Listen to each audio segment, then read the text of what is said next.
Are Locked On Spartans, your daily podcast on the Michigan State Spartans, part of the Locked On Podcast Network, your team every day.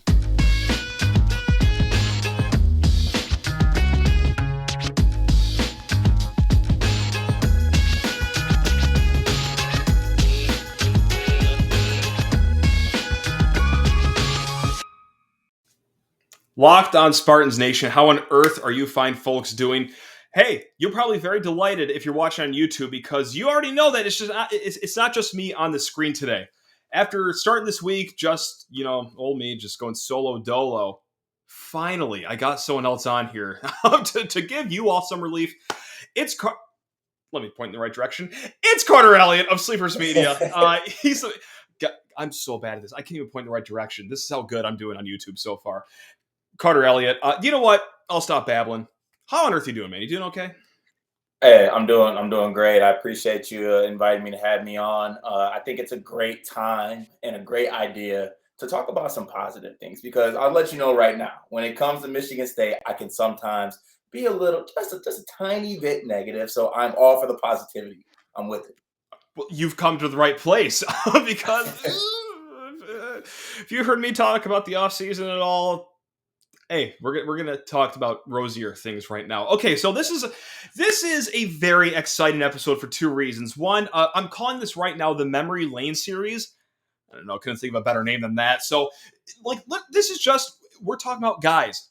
This is like you're at the bonfire with your buddies, you're at the bar with your buddies, you're in the basement with your buddies, and you're just shooting the blank about MSU, some players, some teams. Right now, today, we're going to talk about the 2019 Final Four run. We're starting with a classic. Also, number two, very exciting.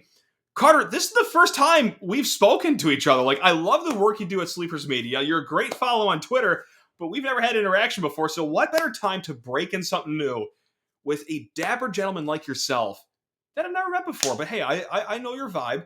I know it's going to be a great time. So let's have a hoot and a half. Let's either make this succeed together or let's crash and burn together, baby. Let's go. What do you say? What do you say about that? This is way better than any fake icebreaker or anything like that. Please, this is how all Spartans' first interaction should go. Is talking about the good old days of the good times. So I'm down with that. See, precisely what makes you the ideal guest for this year's show. But before we get any further, I'm so sorry. I got to pay a bill really quick. Today's episode is brought to you by BetOnline. BetOnline has you covered this season with more props, odds, and lines than ever before. That's BetOnline, where the game starts. Got to pay the bills here. Carter, let's just get right into it. The 2019 Final Four run. I want to start, actually, Selection Sunday. MSU just beats Michigan, St. Patrick's Day. I can speak for myself. I was about 29,000 beers deep at this point, but there was no sobering moment that was quite like Michigan State being paired on the same side of the bracket. Not only the same side of the bracket as Duke, but the same region as Duke.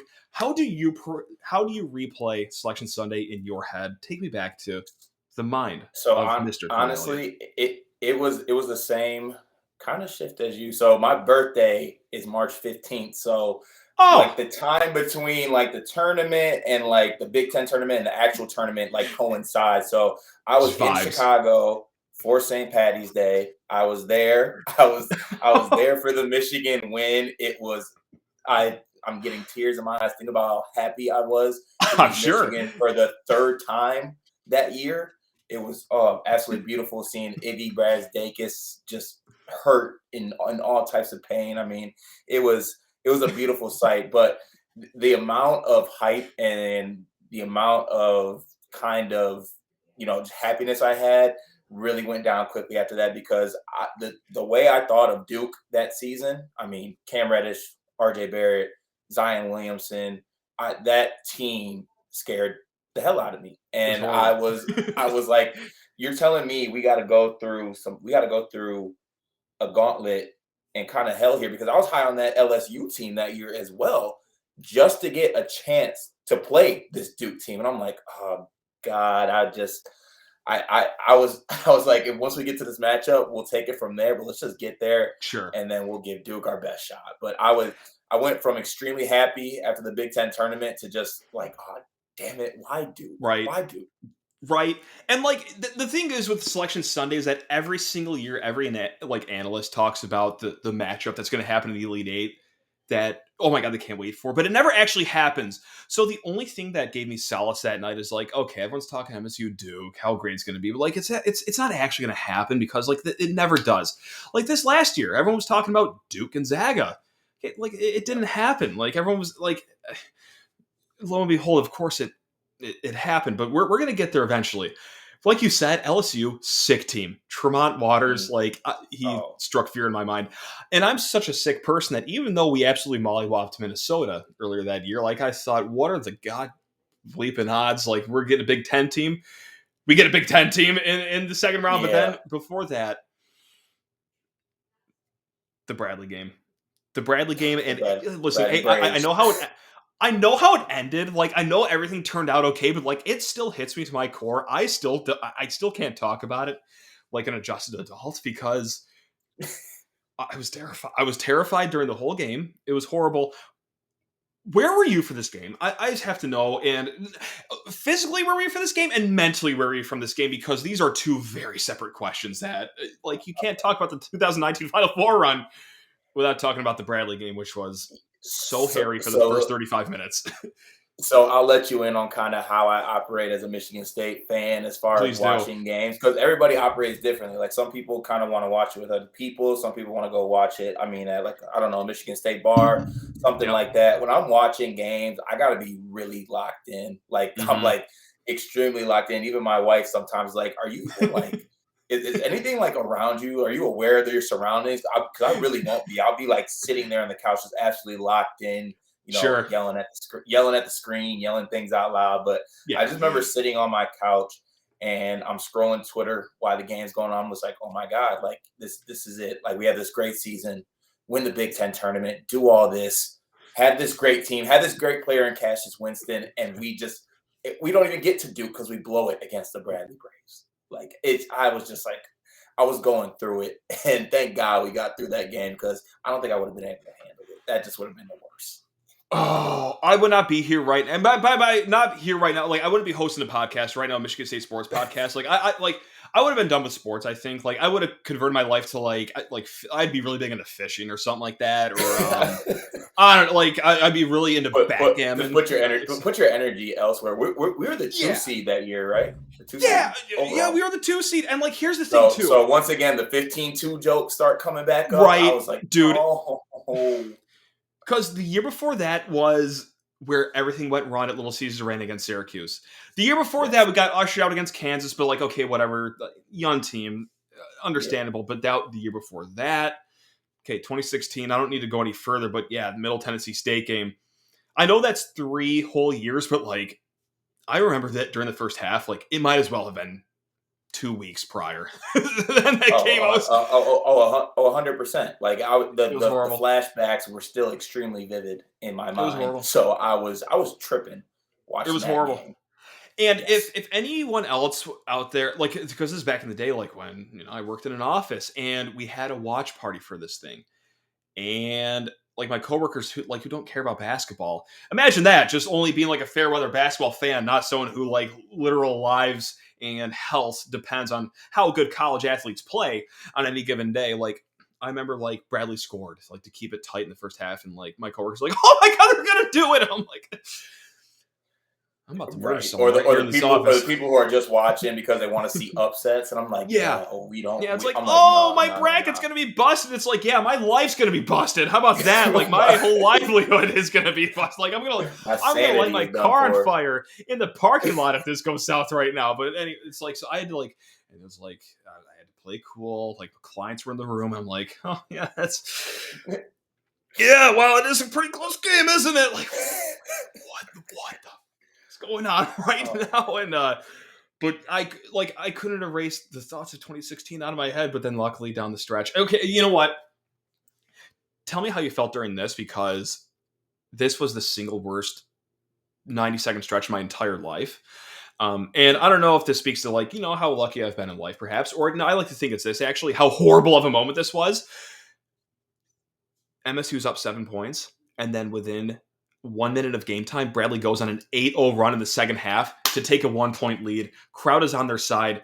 Carter, do you have any recollection of that, or are you one of the lucky folks that have blocked it out of your memory? I do have a recollection of that, but Go on. to me, during this time, or at least at this stage of Michigan State basketball, I never panicked because we had number 5. Like I never truly went through it. I was like, just even if this game could go to hell, like it did and got close. It but did. I knew we had cash. Like at the end of the day, like that's a trump card, that's an ace in the hole, whatever term you want to use. We had him, that beautiful man. Oh my God, I miss him. I truly do. But I knew we had him on that team, so I was never ever panicking like I do sometimes now. But yeah, it got close, but I knew that we had that man, and I knew that he would make a play in some type of way. So I was good. And he did. That he did. And he also made a lot of plays against Minnesota, but Carter, I'm so sorry. I got to send you to the bench right now really quick because I got to talk to the fine folks about betonline.net. Actually, no. Carter, I'm going to bring you back right here.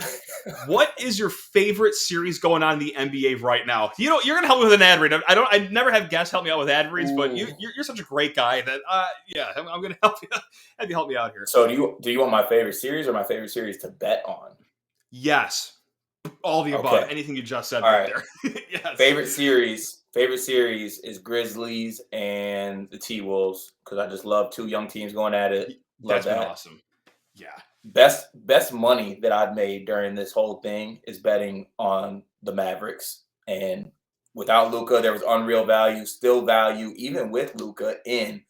Love what they've done. Love Jalen Brunson, maybe future Detroit Piston Jalen Brunson, I can hope, but I really like that series as well. There's money to be made.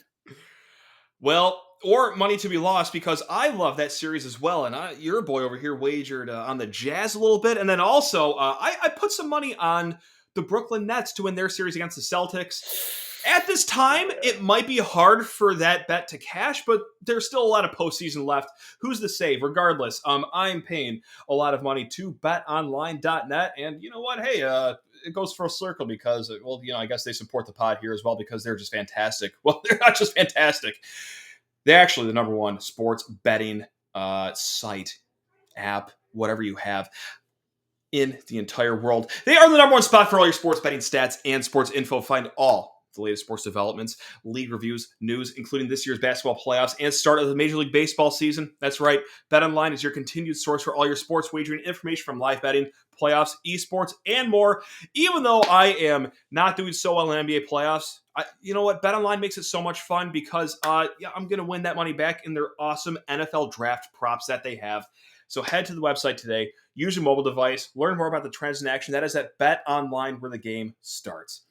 And before I bring back this wonderful gentleman, Carter Elliott, back, I just got to thank you all for making Locked On Spartans your first listen every single day. Next game, it was Minnesota. Listen, the listeners know by now, I can get freaked out if MSU is playing a game against Bath High School. Like, the fact that it was Minnesota, even though we beat them by 4 scrillion points during the season, I still got a little worried. They beat Louisville the round before, so I was like, oh boy. How are you feeling about the game going into it? And any memories from this game whatsoever? Or, is it just a total, just another game against Minnesota to you?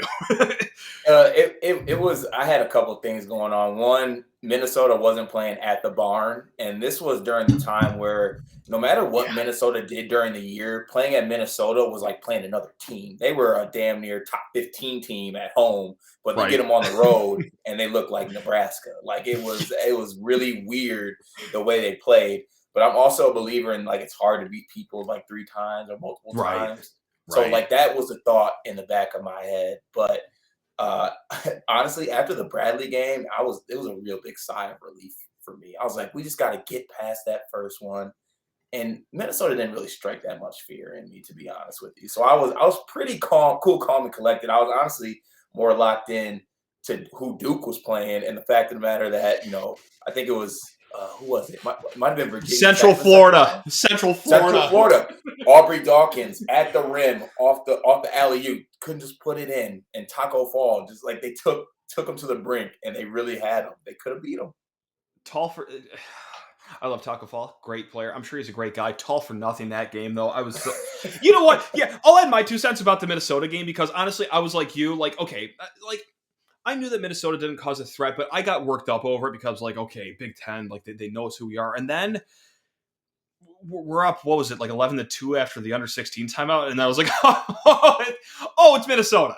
Oh, Oh yeah, and we were getting out and running. We were running the right, floor. right, I mean, yeah. Tillman was doing things. I was Yeah. loving everybody that game. I thought everyone played well, top to bottom of that game. It was great. And like in the second half, like it got to like a 6-point game, and then like Cassius like back-to-back possessions with like huge buckets. It's like, oh, okay, like kids are gonna be okay. Again, this is like the Bradley game. I know how it ended. Like everything worked out okay in the end, but like that Central Florida game, I think weren't they up 4 with like 30 seconds left, and then like they Yes. just. I thought that was it for Michigan State. I thought that was it. I thought, this is our shot. That was our shot for wackiness March Madness to happen, where it's going to work in Michigan State's favor. We won't see them in the Elite Eight, but like, and then they blew it. Like, how many beer glasses did you throw against the wall? Because I kept it to 4 beer glasses I threw against the wall. Like, how did you take the It was. game? I'm just going to use the word multiple, but I was also one of the people that is like, you know, the people who are like, oh no, I wanna like play the best. Like I want Duke, or like I want to play Duke. I'm like, if we can avoid them, I'll avoid them at any cost. Please. Like, what do you mean? You're telling Right. me I can play UCF instead of Duke? Give me UCF. Like I understand you want to make it look sweet on the way, but they talk about you getting to the Final Four. You can keep the how you got to the Final Four stuff to yourself. The banner's going up. So Yes. I was like, I don't care. Correct. Because, well, like, I think it was like, what? It was Michigan, and this is, like, this sounds like a salty example, but, like, it really is a good example. I think there was a 2018 team. Like, they didn't face anyone on route to the Final Four, but, like, I think that banner's still in the rafters. Like, no, like, or here, do you know what? I'll do a cross-sport one, but I'll keep it with Michigan State. I think when we go to East Lansing this fall, Carter, we're going to see Peach Bowl champions on the LED boards. I don't think it's going to say Peach Bowl champions with Pitt's third-string quarterback. Like, who cares? Who cares how you got there? Play the best. Play the best? Hell no. Like, no. What is it? Play to win the game. Play to win the game. I would have loved to see like MSU's like Division II frat league team in the Elite Eight. Duke. I don't care. But it ended up turning out okay, as we know. But before it turned out okay, we of course had the LSU game. Listen, I would love to add memories, but like peek behind the curtain here. I don't have a lot because I got really, really, really drunk because I was so nervous before the game that I just had like 4 million beers, and like all I remember is that Aaron Henry and Gabe Brown went nuclear, and it didn't matter how good Tremont Waters was going to play because that's just how the game went that night. Can you fill in any of the blanks that I could not right now? Oh, okay. So in this game, I'm an avid watcher of just high school like basketball, like highlight, especially at this time, like high school basketball hoops, like watching high school prospects and things like that. And I was the biggest fan of, I think it was Naz Reid was the big on that team, I believe. Mm-hmm. And I thought, I mean, he was McDonald's All-American. He didn't play necessarily the best he could have played that year, but I was like, that's the story right there. I'm like, Naz Reid hasn't played well the whole year. Who necessarily is going to match up with him on Michigan State's team? I didn't know at this point that Tillman could be the defensive player that he ended up being, and also is now at the NBA level, just unbelievable rim protector and also able to move his feet as well. But yeah, I was just so worried about him having that McDonald's All-American or that moment that shoot him up draft boards in next year's draft class. I thought it was going to happen. Just, once again, like I said, all these negative thoughts, I really got to work on it. It's just but it's the same way. That's how I psych myself up for games, because I felt like, okay, like Waters is going to go for 35. And the other funny thing that one of the few things I do remember from this game is that I went into it and I'm like, listen, like Will Wade can't be this bad of a coach. Like he gets good recruits, and I know the cliche is that like he just seemingly unlocks the practice doors and rolls the ball out and doesn't do anything during the games. I'm like, no, it can't be that bad. And we're like 10 minutes into the game. I'm like, oh, It really is this bad. He doesn't really do much, does he? Like, no adjustments. I understand. What do you think goes on? I'm like, what goes on in the LSU basketball huddle? Like, why do you call it? What's the difference between a 30 and a full timeout if you're just gonna sit there and stare at each other? Like, Seriously, like, are you talking about your post game meal? Like in the huddle? Like, I don't know. Well, like, because it wasn't adjustments. It wasn't scheme. Right. It wasn't okay. We're gonna double this guy and not him.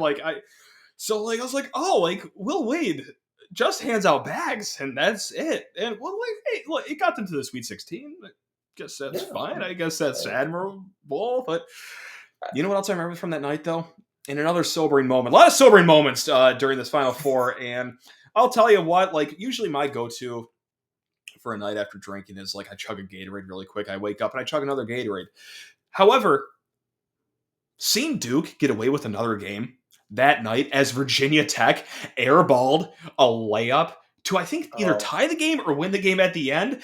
Right. All those beers I drank before, all the shots of Fireball I taken that night, might as well have left my body right there because I was so upset. We listen. Almost caught me in the bottle with UCF. I loved them too. It was horrible. Did you think that it was over then, or did you? Yeah. Did you believe in the Church of Cassius? I did believe in the Church of Cassius. I did, but at the same time, I also believed in the fact that Duke team had 3 top 5 picks on the team. So I was like, because it was like, listen, okay, every team has an off game in March Madness, and most times it has them exit. And I thought that was a UCF game, and then they have a kind of an off game against Virginia Tech. I'm like, oh my god, they had 2 off games. They're going to lose this one.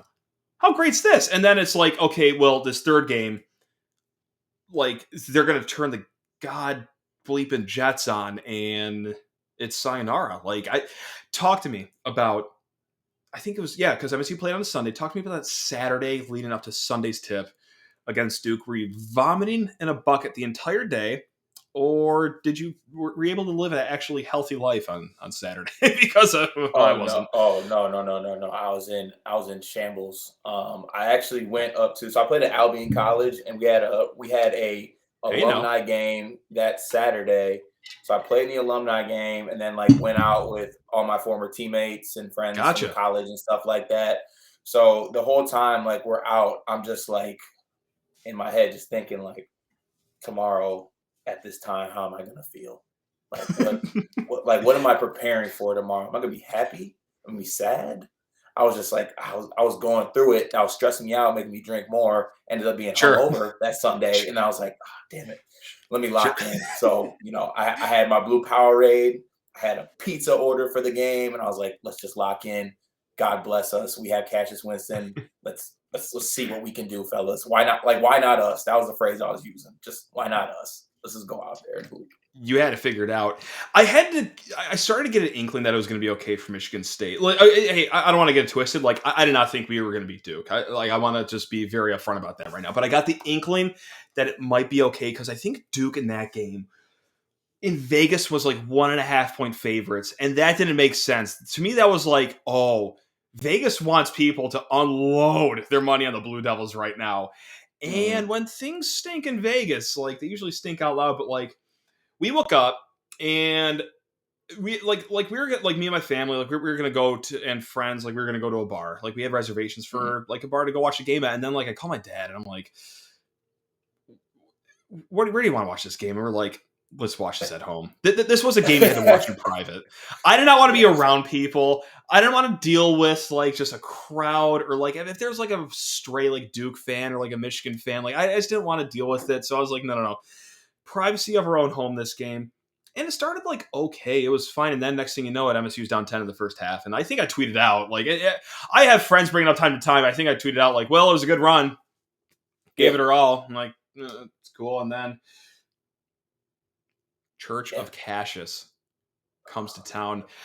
You know what? Maybe I'm taking a step back here because the question I'm going to ask is very broad. But what do you remember from that first half of the game or the first 30 minutes of the game? I guess because the last 7, it's really when it picks up. So, all right. So I think 3 moments right away come to my head. So first one, Kenny Goins starts the game with the dunk, and I'm like, oh.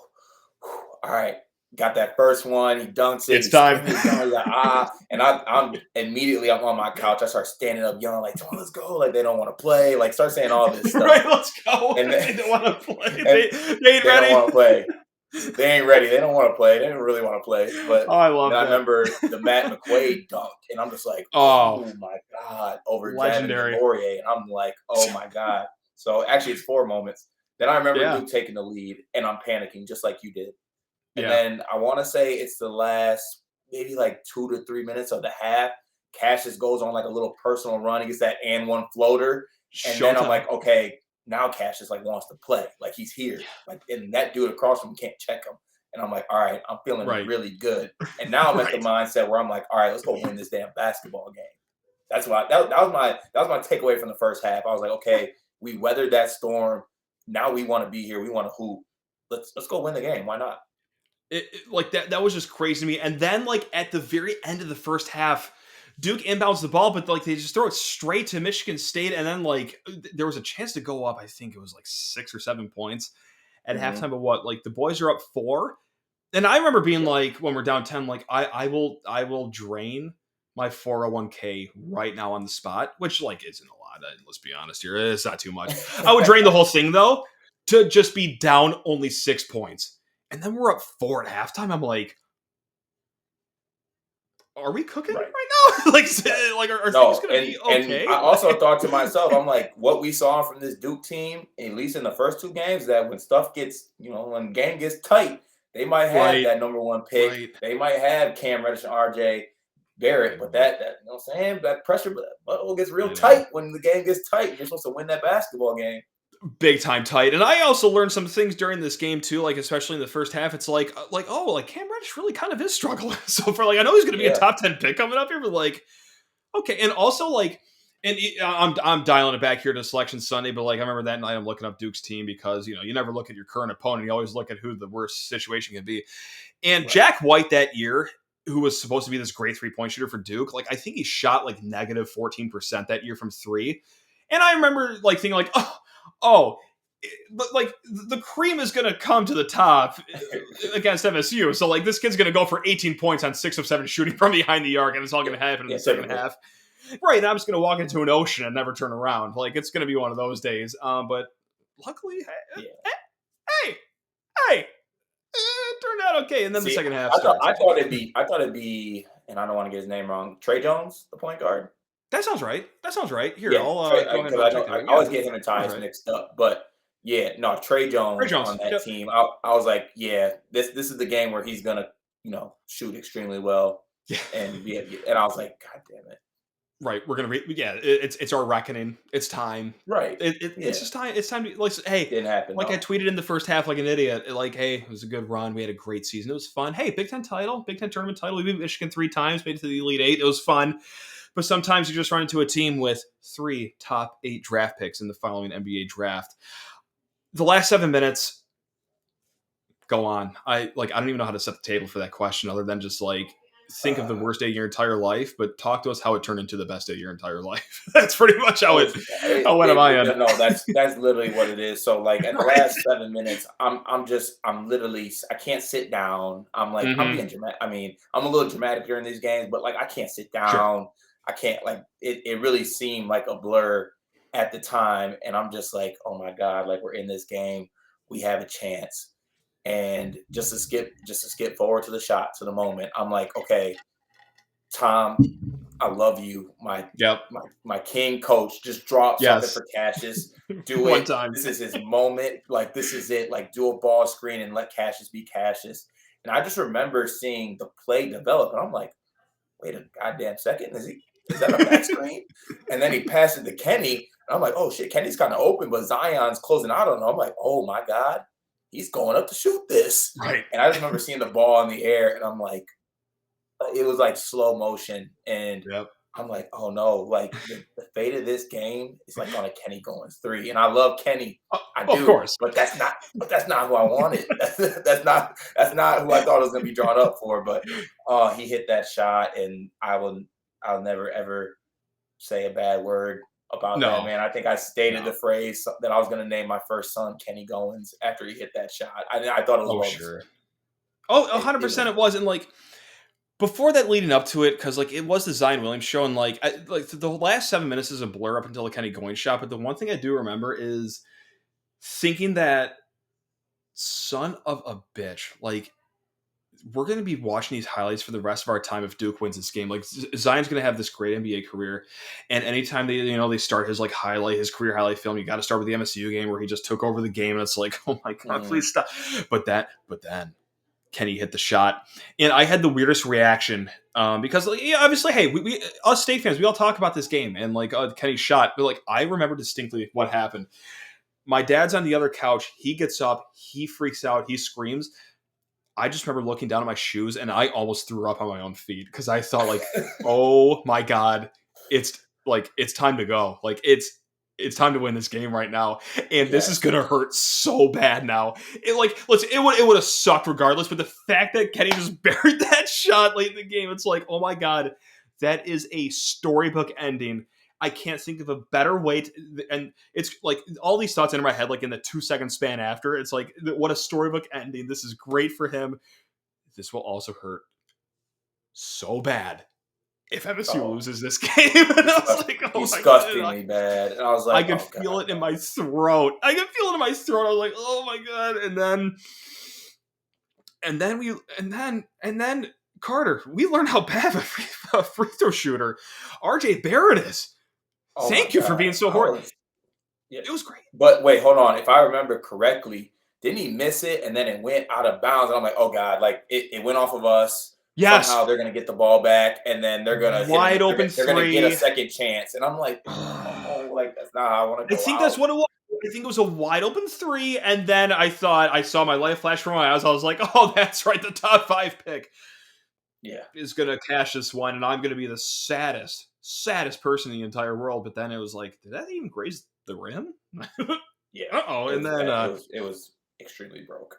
And then out of bounds in the corner, and then you're right. God, thank you for bringing that up. And then he gets put on the free throw line, and clickety clanks, the first one. Mm-hmm. And obviously, hey, look, you're down 2 points. What do you want to do?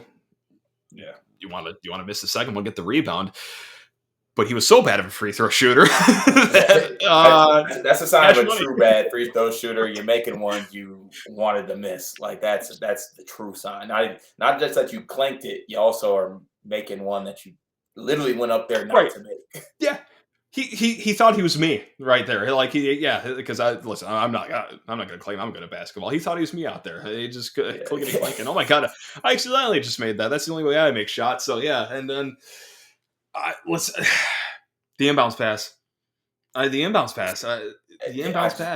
I'm getting happy just thinking about it right now. I can cry right now. I can cry right now. Just running away, and I think I have a video on my phone that my mother took of me she came to watch the end of the game, and I just dramatically dropped to my knees, and I'm just oh my god, we beat Duke, we're going to the Final Four, I'm absolutely losing it, almost to the point where I had tears of joy coming out of my eyes because we had just beat this Duke team. I'm like, oh my god, we're actually going to the Final Four, this is happening.